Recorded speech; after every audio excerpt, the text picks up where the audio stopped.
הגורילה הייתה פעם גורילה רגילה. אז בא עכביש גדול,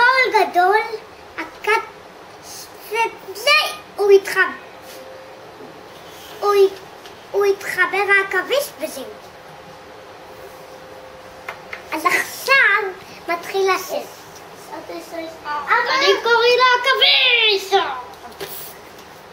8, 7, 6, 5, 3, 4, 2, 1, 0. הגורילה התחבר עכביש והיא הפכה ליצור גורילה. ואיך קוראים לגורילת עכביש? ספיידר מנקי? לא, ספיידר מנקי זה קוף עכביש. אז פתאום מישהו התחבר לו על הגב, אז הוא נכנס לתוך הגב וזה הפך להיות גורילת עכביש. סיימתי. אני מסבירה עכשיו על ארמדגריו. נו, איך אני אסביר?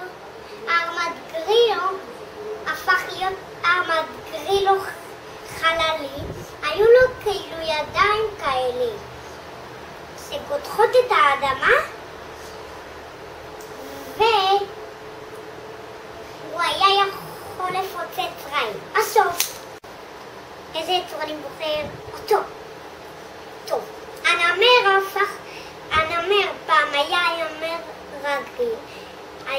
הוא היה שואג, אבל זה נמר חייזרי שיש לו לא ציפורניים בכפות הידיים. אז הוא הפך להיות,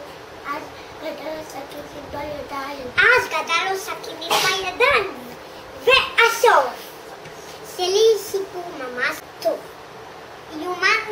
הדינוזאורים התאחדו פעם לפני 1,000,000,000 שנים. אז אחד היה עומד על 2 רגליים וזה היה טיננוזאורוס רקס.